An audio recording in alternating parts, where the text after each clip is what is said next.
하나님의 말씀 베드로후서 3장 1절에서 7절 말씀입니다.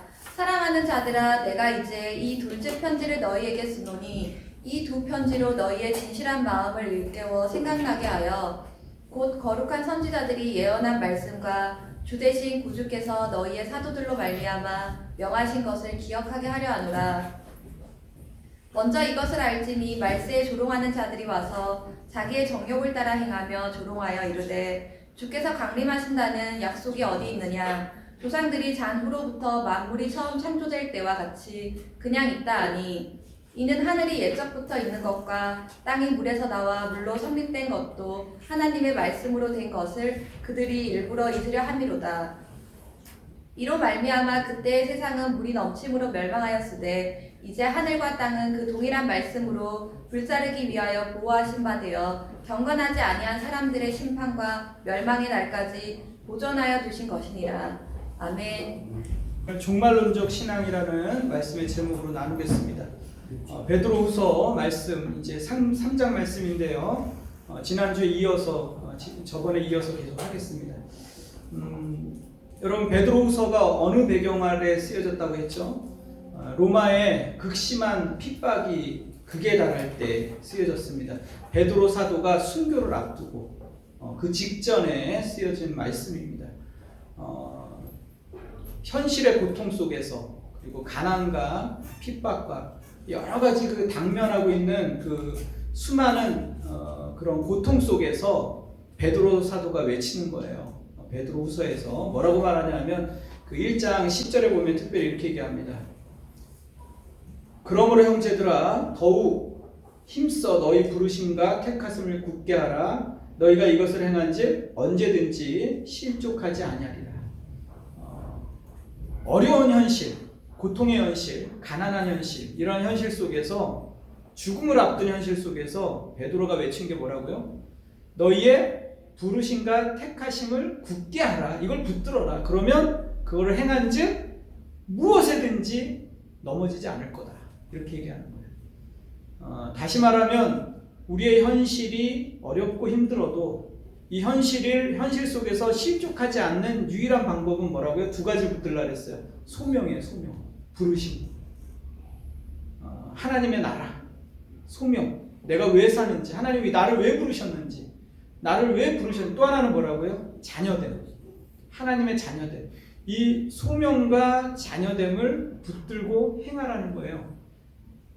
그러면 너희가 어떤 것에든지 실족하지 않을 거다. 이 말을 다시 말하면 이런 거예요. 나를 창조하신 분, 나를 부르신 분이 누구신가? 온 우주 만물을 만드시고 창조하시고 다스리시는 그 하나님, 통치자 하나님이 나를 부르셨다. 나는 누구냐? 그 하나님의 자녀다. 이거를 생각했을 때 현실의 고난을 이길 수 있다라고 베드로가 말하고 있는 거예요. 그럼에도 불구하고 오늘 3절에 보면 이 세상 사람들은 뭐라고 얘기한다고요? 이렇게 얘기합니다. 먼저 이것을 알지니 말세에 조롱하는 자들이 와서 자기의 정욕을 따라 행하며 조롱하여 이르되 주께서 강림하신다는 약속이 어디 있느냐? 조상들이 잔으로부터 만물이 처음 창조될 때와 같이 그냥 있다. 그러니까 세상 사람들은 조롱하는 거예요. 하나님이 계신다면 어떻게 이런 일이 일어날 수 있느냐? 하나님이 계시지 않다라고 이렇게 세상 사람들은 조롱한다는 거예요. 말세가 되면, 종말이 되면 어떻게 한다고요? 조롱하는 거예요. 여러분 조롱하는 소리가 들리지 않습니까? 코로나19라는 엄청난 팬데믹을 경험합니다. 지구촌이. 그러면서 가장 많이 듣는 소리가 하나님에 대한 조롱이에요. 하나님 무능하신 거 아니냐? 아니면 하나님이 악하신 거 아니냐? 조롱합니다. 여러분, 그런데 하나님은 무능하지도 않고 악하지도 않습니다. 하나님은 선하신 분이세요. 인간은 기껏해야 몇 년 살아요? 100년도 못 사는 인간. 또 100년을 사는데 재성 가운데 있어요. 강력한 재성 가운데 있어요. 그런 인간이 하나님께서 지금도 이 우주 만물을 하나님의 지혜로 다스리고 계시는데 어떻게 다 우리가 알 수가 있겠습니까? 하나님께서 우리의 지구를 인간의 뜻에 맡기지 않는 것에 대해서 여러분 감사하시기 바랍니다. 감사하셔야 돼요. 이런 모든 팬데믹 현상이 하나님의 악하기 때문에 일어나는 현상들이 아니라는 것을 여러분 기억하셔야 됩니다. 인간들이 악합니다. 그런데 인간들은요 조롱해요. 그래서 여러분 오늘 베드로후서 말씀이 그 종말로 형제들아 이렇게 하면서 베드로가 권면했던 이 말씀이 오늘 우리 시대를 초월해서 그 2000년이라는 그 간격을 초월해서 오늘 우리에게 지금 말씀하고 있는 거예요. 놀랍지 않습니까? 마치 2000년이라는 시간은 엄청난 시간 아니에요? 그것이 없는 것처럼 바로 베드로가 이 자리에서 하나님의 말씀을 우리 가운데 전달하고 있는 듯한 느낌을 받아요. 왜냐하면 하나님의 말씀은 시대를 초월합니다. 지금 이 시대를 마치 살아가는 것처럼 얘기하고 있어요. 이 시대만큼 하나님을 조롱하는 시대가 있었습니까? 여러분 베드로후서의 전체의 주제가 그래서 뭐냐면 하나님의 주권이에요. 하나님의 주권. 하나님의 주권이라는 것은 하나님께서 통치하신다는 거예요. 하나님이 다스리신다는 거예요. 하나님이 온 역사와 우주의 주인이시라는 거예요. 창조주 하나님이라는 거예요. 근데 세상 사람들은 하나님의 창조주 되심을 부인합니다. 조롱해요. 하나님의 창조주 되신다면 하고 이렇게 얘기하는 거예요. 그들은 스스로 멸망을 자초하고 있는 거예요. 하나님께서 온 우주 만물을 통치하시고 다스리시고 계시다. 이게 하나님의 주권입니다.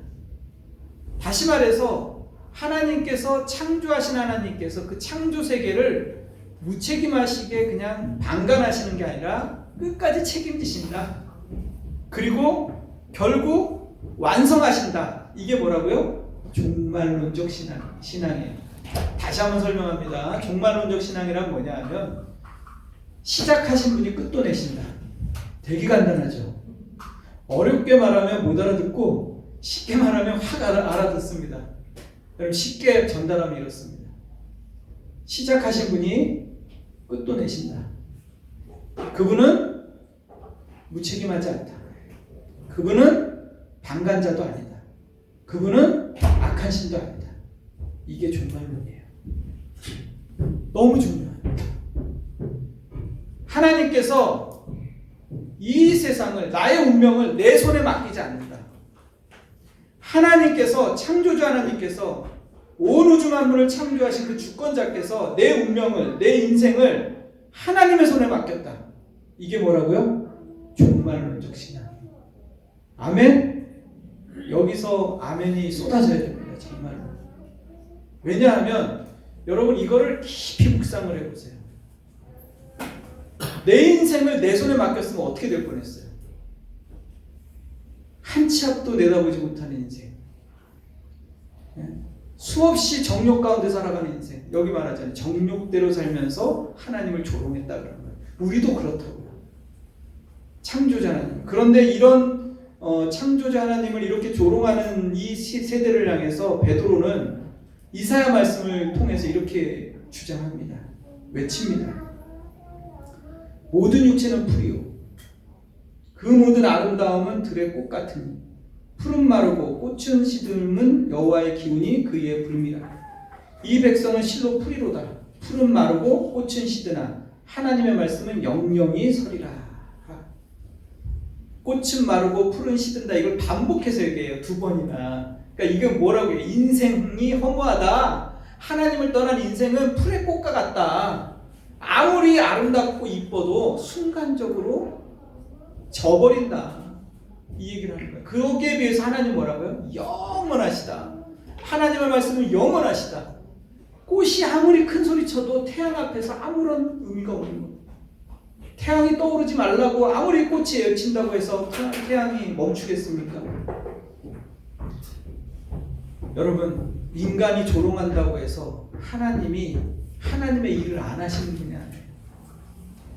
그것이 우리의 신앙입니다. 하나님께서는 내 인생을 하나님의 손에 맡겼다. 하나님 붙들고 계시다. 시작하신 분이 끝도 내신다. 이것이 종말론이에요. 이러한 부분에 대해서 하나님의 통치에 대해서 하나님의 주권에 대해서 성경 속에서도 계속 도전을 해요. 그리고 이 세상의 역사 속에서도 계속 이 부분에 대해서 도전을 하는 거예요. 인간의 역사란 하나님의 주권을 도전하는 역사예요. 그리고 그것에 대해서 하나님은 절대로 방관하시거나 절대로 실패하지 않는 것을 보여주는 것이 또한 역사예요. 믿으십니까? 이것이 우리에게 이유가 되는 거예요. 내 인생에도 마찬가지인 거예요. 내 인생에도 내가 하나님을 얼마나 많이 도전합니까? 하나님의 주권을. 그때마다 여러분 실패하는 거예요. 그래서 그때마다 내가 항복하는 거예요. 무릎 꿇는 거예요. 아, 그게 아니구나. 하나님이 주권자구나. 항복하고 무릎 꿇는 게 뭐예요? 회개예요. 그럴 때 우리가 어떻게 됐습니까? 하나님의 자녀로서 인정함을 받았잖아요. 언제든지. 언제 하나님의 자녀가 됐습니까? 무릎 꿇을 때 됐잖아요. 성경 속에서 이 부분에 대해서 정확하게 얘기합니다. 특별히 여러분 사무엘하 요즘에 읽고 있잖아요. 우리가 통독하고 있는데 거기에 보면은 베레사 우사라는 사건이 등장을 해요. 여러분 그냥 이렇게 지나갔겠지만 아주 중요한 사건입니다. 베레사 우사. 사무엘하 말씀인데 한번 보겠습니다. 그들이 나곤의 타작마당에 이르러서는 소들이 띠므로 우사가 손을 들어 하나님의 궤를 붙들었더니 여호와 하나님이 우사가 잘못함으로 인한 말미암아 진노하사 그를 그곳에서 치시니 그가 거기 하나님의 궤 곁에서 죽으니라. 여호와께서 우사를 치심으로 다윗이 분하여 그곳을 베레스 우사라 부르니 그 이름이 오늘날까지 이르니라. 따라합시다. 베레스 우사. 아주 유명한 사건입니다. 우사가 하나님의 치심으로 인해서 궤 옆에서 죽는 거예요. 근데 우사가 뭐 그렇게 잘못했는가 생각할 수 있어요. 소가 뛰니까 개가 하나님의 법궤가 떨어질까봐 붙잡았어요. 죽었어요. 근데 여러분 이 말씀은요 굉장히 깊은 의미가 있습니다. 왜 그랬을까? 오늘날 하나님의 자녀들이 가장 쉽게 넘어지는 부분이에요. 조심하셔야 됩니다. 여러분 베레스라는 거는 뭐냐 하면은 베레스라는 뜻은 치다. 베레츠라는 단어에서 온 거예요. 동사. 친다라는 뜻이에요. 찢는다, 친다. 우사라는 건 뭐겠습니까? 우사는 힘, 권력, 위엄 이런 걸 얘기하는 거예요. 인간의 위엄을 치신 사건이에요. 인간의 교만함을 치신 사건이 바로 베레스 우사 사건입니다. 여러분 이 사건은 여러분 하나님의 법궤라는 건 뭐죠? 하나님의 상징이에요. 하나님의 임재를 상징하는 거고 하나님을 상징하는 거였어요. 그래서 이스라엘 백성은 강야 40년 동안에 뭐예요? 법궤를 메고 항상 움직였다고요. 그리고 가나안을 정복해 나갈 때도 법궤를 앞세우고 전쟁에 나갔어요. 가나안을 정복해 나갔단 말이에요. 하나님의 임재를 상징했어요. 이 법궤는. 그런데 여러분 법궤 자체가 무슨 힘이 있는 게 아니에요. 법궤가 법궤되게 하는 건 뭐죠? 하나님 자신이에요. 근데 여러분 인간들은 늘 뭐냐 하면 하나님의 법궤가 전쟁을 승리케 한다고 생각하는 거예요. 우리가 범하는 이 종교성이에요. 이것이 오늘날 하나님께서 이 종말을 통해서 우리에게 말씀하시는 거예요. 인간들은 늘 자기의 진심과 열심과 종교성이 하나님을 움직인다고 생각하는 거예요. 그렇지 않아요, 여러분. 하나님의 법궤가 무슨 힘이 있는 게 아니라 아론이 어떻게 했습니까? 아론이 이스라엘 백성을 통해서 만든 게 뭐예요? 금송아지예요. 바로 인간들은 늘 눈에 보이는 형상으로 하나님을 만들고 자기가 조종하려고 한다고요. 이 전에 어떤 사건이 계속 펼쳐지죠? 사울의 집과 다윗의 집안을 비교합니다. 성경은 두 개를 항상 비교해요. 여러분 잘 보셔요. 염소와 양을 비교합니다. 그렇죠? 좁은 길과 넓은 길을 비교해요. 오늘 이때도 보면은 여러분 보세요. 사무엘하에서 사울의 집과 다윗의 집을 계속 비교해요. 사울의 집은 망해가요. 점점 망해가요. 그러나 다윗의 집은 어떻게 돼요? 점점 흥하고 점점 강성해지는 것을 볼 수가 있어요. 그 원인을 성경에 뭐라고 얘기하냐면 사울은 하나님의 법궤만 있으면 되는 줄 알았어요. 처음엔 그러지 않았어요. 그런데 사울이 전쟁에 나가네. 블레셋과의 전쟁이 펼쳐졌는데 어떻게 합니까? 사무엘이 늦게 도착하자 자기가 제사를 드려버려요. 하나님이 하지 말라는 거라는 거예요. 하나님께서 뭐라고 말씀하십니까? 순종하는 것이 수양의 제사보다 낫고 하나님 앞에 순종하는 것이, 순종하지 않는 것이 뭐라고요? 사신 우상을 섬기는 것 같다. 이렇게. 그러니까 사울이 범한 번제는 뭐냐 하면 하나님의 법궤만 있으면 전쟁에 승리하답니다. 하나님과의 인격적인 관계, 인격적인 만남보다 뭐가 중요해요? 자신의 번성, 자신의 만족, 하나님을 이용해서 자기가 높아지는 것에 더 관심이 있었던 거예요. 자기를 치장하는 것이 더 훨씬 더 관심이 있었던 거예요. 그래서 사울은 망해갔던 거예요. 그러나 다윗은 여호와는 나의 목자시니 내게 부족함이 없습니다. 하나님과의 관계가 훨씬 더 중요했던 거예요. 하나님과의 만남, 하나님과의 인격적인 만남이 훨씬 사울에게, 다윗에게는 중요했던 거예요. 이것이 어떻게 연결이 됩니까? 엘리 집안과 사무엘과의 이 비교로 연결이 되는 거예요. 엘리 집안은 어떻게 하죠? 제사장 집안이었단 말이에요. 홈리와 비나하스가 있었어요, 아들이. 근데 이 두 아들은 뭐예요? 종교성이 강하고 불량한 아이들이었어요. 엘리 제사장은 종교성이 가득한 사람이었어요. 그래서 어떻게 했습니까? 홈리와 비나하스가 성전에서 수종드는 여자를 강간해버립니다. 그리고 제사에 들어가는 것들을 강탈해버려요. 하나님의 제물을 먼저 자기가 차지해버리는 겁니다. 그래서 어떻게 됐습니까? 결국은 홈리와 비나하스가 죽어버려요. 엘리는 의자에서 넘어져서 목이 부러져 죽습니다. 그리고 하나님의 법궤는 빼앗기게 된 거예요. 하나님의 법궤만 있으면 승리할 줄 알았던 엘리의 집안이 완전히 박살이 나버린 거죠. 그리고 하나님의 법궤는 블레셋에 가가지고 블레셋 사람들은 하나님의 법궤를 감당하지 못하는 거예요. 그래서 다곤의 신전에 놨더니 다곤의 신전에 우상이 부서져 버리고, 그래서 아스돗으로 옮겼다가 또 어떻게 됩니까? 에그론으로 옮겼다가 계속 옮기죠, 법궤를. 결국은 감당할 수 없으니까 가는 곳마다 어떻게 돼요? 법궤가 가는 곳마다 거기에 독종이 일어나서 사람들이 죽어나가기 시작합니다. 엄청난 사람이 죽어나가니까 세상은 하나님의 임재를 감당할 수 있습니까? 없어요. 죄악 가운데 살아가는 인간들은요, 하나님의 거룩하심을 감당할 수가 없어요. 거룩한 하나님이 함께 하시는 것이 범죄한 인간들에게는 오히려 저주가 될 수 있는 거예요. 여러분, 이것이 우리의 신앙에 있어서 얼마나 큰 교훈이 되는지 몰라요. 여러분, 그래서 그들이 감당할 수 없자 어떻게 됩니까? 그 법궤를 보내는 거예요. 메스메스에. 그래가지고 거기에서 아비나답이 거기서 70년 동안 법궤를 이제 그곳에 모십니다. 아비나답. 블레셋의 인근 지방이죠. 거기서 모셨는데 아비나답의 손자가 있었어요. 그게 누구라고요? 바로 우사였어요. 우사. 이 우사가 이제 다윗이 강성해진 거예요. 70년 동안 강성해지자 하나님의 법궤를 이제 예루살렘으로 가져올 생각을 한 거예요. 그러자 거기에 아비나답 제사장의 손자 우사하고 아휴가 둘이서 앞과 뒤로 법궤를 호위하면서 이 법궤를 옮기려고 한 거예요. 근데 3만 명이 동원됐어요. 3만 명. 엄청나지 않습니까? 3만 명이 동원됐는데 악기를 연주하고 그러면서 엄청난 이 법궤만 있으면 끝나는 줄 알았던 거예요. 예? 그런 법궤를 운반하는데 3만 명이 동원되고 이 우사는 어떻게 했습니까? 이 법궤를 운반하는데 새 수레를 만들었어요. 새 수레를 만들어서 법궤를 소에다 실어서 옮기는 거예요.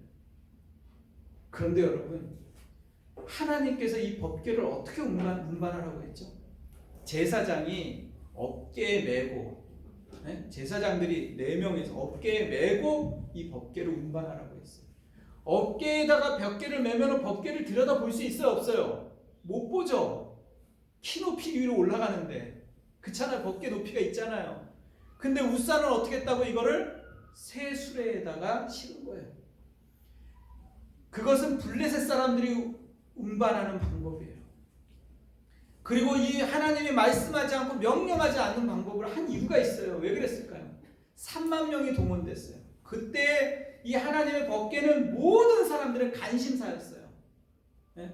블레셋도 감당하지 못한 이 법궤, 전쟁을 승리케 하는 이 법궤, 그러니까 얼마나 이 법궤가 지금 요란했겠어요, 여러분. 그때 웃사는 어깨가 우쭐했던 거예요. 스포트라이트가 하나님이 아니라 자신에게 온 거예요. 모든 것이 자신에게 쏠리는 거예요. 그걸 앞에서 호위하면서 보란듯이 수많은 사람들이 축제하듯이 연주를 하고 이스라엘 백성 전체가 나와서 이 놀라운 광경을 구름대처럼 구경하고 있었던 거예요. 그러니까 웃사는요 어깨가 올라간 거예요. 그리고 교만해진 거예요. 그러면서 어떻게 했다고 여기? 법궤가 나곤의 타작마당에 이르자 흔들렸어요. 소가 뛸 수가 있어요. 소가 어떻게 뛰어요? 말도 아닌데 흔들린 거예요. 그러자 이 웃사가 어떻게 했는지 압니까? 붙잡았다고 얘기합니다. 이 붙잡다는 아쯔라는 동사예요. 히브리어에. 아쯔라는 뭐냐? 이거는 뭐냐면 소유물을 얘기합니다. 강력한 소유물. 내 거다. 하나님이 내 거다. 하나님은 내 소유물이다. 라는 것을 의미하는 거예요. 하나님 그걸 깨뜨려 본 거예요. 하나님은 누구에서 조정받는 분이 아니에요. 소유물이 아니야. 하나님을 소유할 수 있는 자는 아무도 없어요, 여러분. 그런 식으로. 전유물로 할 수는 없는 거예요. 웃사를 하나님께서 진노하셔서 거기서 치셨어요. 그랬더니 어떻게 됩니까? 웃사가 꼬꾸라져서 법궤 아래로 떨어져 버린 거예요. 이 사건을 통해서 다윗이 분노했다고 얘기하는 거예요. 왜 분노했을까요? 웃사가 한 행동에 대해서 분노한 거예요.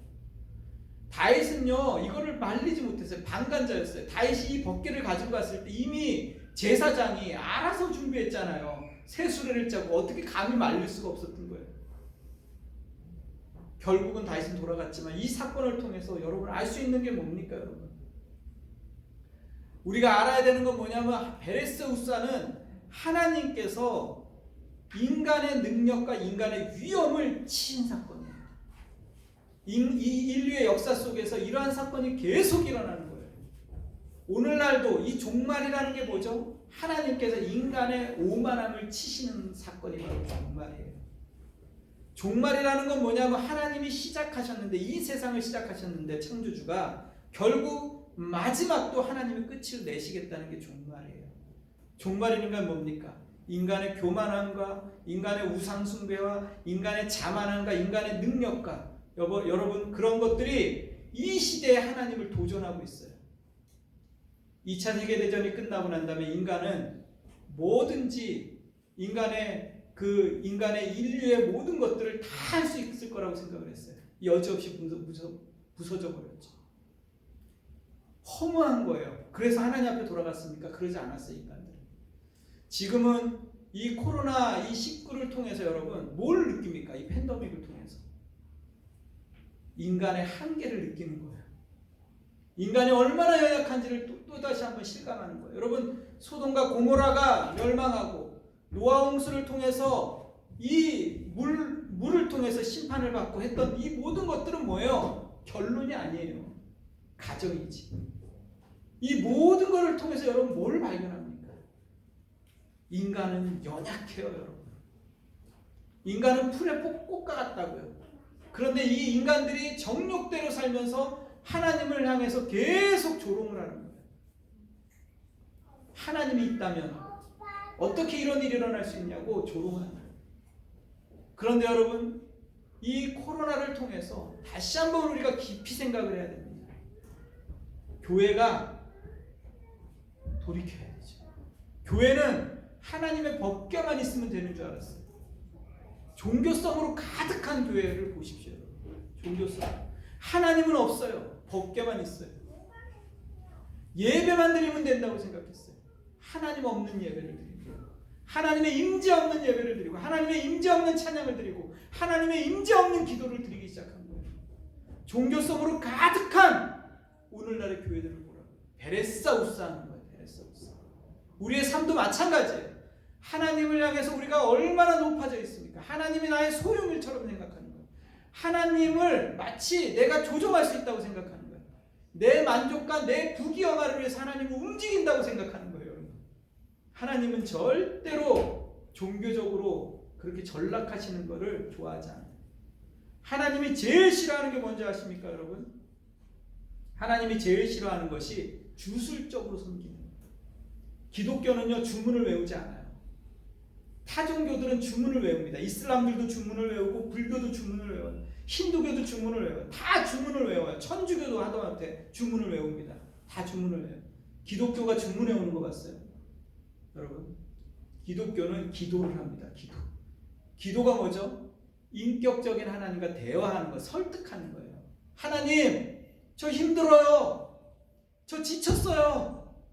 하나님, 제 남편이 아파요. 제 자녀가 지금 너무 힘들어해요. 설득하는 거예요. 하나님, 도와주세요. 하나님, 제가 숨쉬기조차 힘들어요. 하나님 앞에 설득하는 거예요. 하나님 앞에 요청하는 거예요. 아버지가 듣는 거예요. 그런데 주님, 내 뜻대로만 하지 말고 아버지 뜻대로 해주세요. 요청하고 기도하고 설득하고. 이게 뭐예요? 우리는 주문을 외우지 않아요. 왜? 인격 대 인격이 중요하기 때문에. 하나님은 인격적으로 우리 하나님을 섬기기로 하지, 로버트처럼 주술적으로 종교적으로 하는 거를 가장 싫어해요. 베레스우스 하신다고. 종말이 뭐냐? 베레스우스라니까요. 하나님께서 이 시대를 향해서 바라보십니다. 여러분, 디지털 시대가 됐어요. 지금 무엇을 잃어버렸습니까? 하루에 1시간에 27번의 기기를 본답니다. 우리가 하루면 얼마인 줄 아십니까? 190회. 기계가 없으면 살지 못하는 시대가 됐어요. 영어 단어로 말하면 10만 단어예요. 두꺼운 책을 한 번에 소화할 만한 양이에요. 정보가 쏟아져 나옵니다. 수많은 정보가 쏟아져 나와요. 그래서 어떻게 됐습니까? 인간의 뇌가 가부가 걸렸어요. 그래서 어떻게 합니까? 대충 하는 거예요. 대충. 난독증에 걸렸답니다. 무슨 말인지 이해를 못하는 거예요. 말을 들으면서도 이해를 못하고 책을 읽으면서 이해를 못하는 난독증에 걸린 거예요.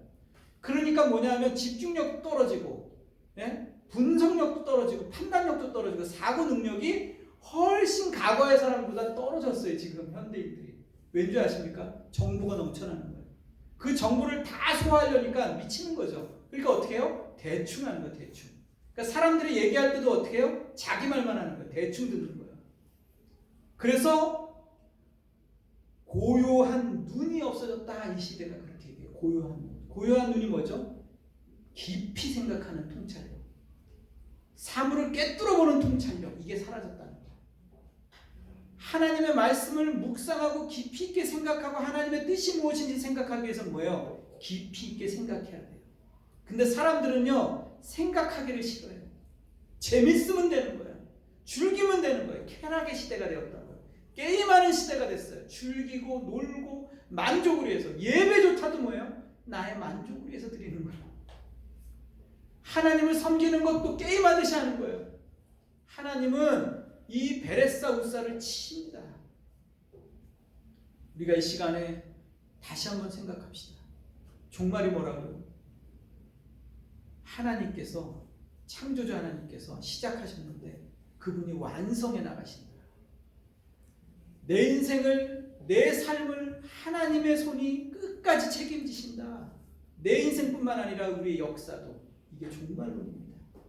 이 세상에, 인간들에게 이 세상을 다 맡기지 않아요. 여러분, 그렇게 하면 어떻게 되겠습니까? 여러분, 원더우먼 1984년이라는 영화를 보셨어요? 그 영화에 줄거리가 있어요. 한번 보십시오. 저는 줄거리를 봤는데, 그 영화는 어떤 고대 유물을 발견을 해요. 근데 그 유물이 뭐예요? 모든 소원을 다 들어줘요. 그리고 가져가는 거야. 그지 않은 사람의 소중한 걸 뺏어가요. 그러니까 이거를 인간이 차지하니까 어떻게 되겠어요? 어떻게 될 것 같아요? 모든 소원을 들어준다니까. 인간마다 다 소원을 얘기하는 거야. 자기 소원. 지구가요, 아비규환이 되어버린 거예요. 전쟁이 일어나고, 싸움이 일어나고, 살인이 일어나고, 방화가 일어나고, 완전히 지구가 초토화됐어요. 핵무기가 날아가고. 어떻게 됐습니까? 파멸해버려요. 인간의 손에 만약에 이 운명을 맡기면 어떻게 될 것 같아요? 이 지구가. 내가 싫어하는 거 다 죽여버리겠죠. 내가 원하는 대로 다 하겠죠. 그러면요, 지구는요, 이 인간의 재성에 의해서 완전히 파멸합니다. 코로나가 왜 일어났냐고요. 여러분, 하나님이 붙잡고 계세요. 온 우주 만물을 통치하시고 계시기 때문에 지금 이 시대가, 이 지구가 지금도 하나님의 인내하심과 기다리심과 참으심과 사랑하심 앞에 지금도 섰는 거예요. 지금은요, 우리에게 기회가 있어요. 하나님 앞에 돌이킬 수 있는 기회가 있습니다. 성경에서 그래서 뭐라고 얘기합니까? 종말로 형제들아, 무엇에든지 참되며 무엇에든지 칭찬받을 만하며 무엇에든지 덕을 행하며 무엇에든지 선하라고 얘기합니다. 정결하라고. 이 마지막 시대에 하나님께서 온 우주 만물을 완성해 계신다는 이 믿음을 가진 자들은 오늘 현재의 고통 가운데서 성실하게 살아갈 수 있는 거예요. 이 현재의 아픔과 시련 속에서도 하나님의 나라를 소망하면서 우리가 뭐 한다고요? 인내할 수 있는 거예요. 공동체를 소중히 여길 수 있는 거예요. 그래서 여러분, 우리가 속해 있는 이 세미한 공동체를 사랑합시다. 세상 사람들은 이기적이에요. 자기밖에 모른다. 희생, 섬김 몰라요. 왜? 자기 만족을 위해서 하나님조차도 이용하고 싶어요. 근데 우리는 그렇게 하면 안 됩니다. 여러분, 하나라도 더 섬기십시오. 엄마가 자녀들을 위해서 음식을 준비하고 집안을 정리하고 가족을 위해서 희생하고 섬기는 그 마음으로 여러분, 교회 공동체를 서로 섬기십시오. 그러면 이 공동체가 아름다워지는 거예요. 근데 서로 각자만을 이해한다면 어떻게 되겠습니까? 손해보는 것 같죠. 섬기는 사람들은 손해보는 것 같죠. 그러다 보면 나중에 안 해요. 왜 나만 해야 돼? 이렇게 되는 거예요. 그건 좋은 공동체가 아니에요. 그래서 우리가 속해 있는 이곳에서 서로 사랑하면서 섬깁시다. 여기에는 학생도 있어요. 여기에는 주부도 있어요. 여기에는 선생님도 있고, 여기에는 회사에서 직장인도 있고 사업을 하는 사람도 있어요. 각자 다 다른 삶을 살아가요. 자기가 속해 있는 모든 영역에서 하나님을 사랑하고 우리의 전심을 드립시다. 인격적으로 나아갑시다. 오늘 그렇게 하기를 소망합니다. 우리가 이 시간에 하나님 말씀을 기억하면서 함께 찬양하도록 하겠습니다. 창조자 하나님께 영광을 같이 찬양합시다.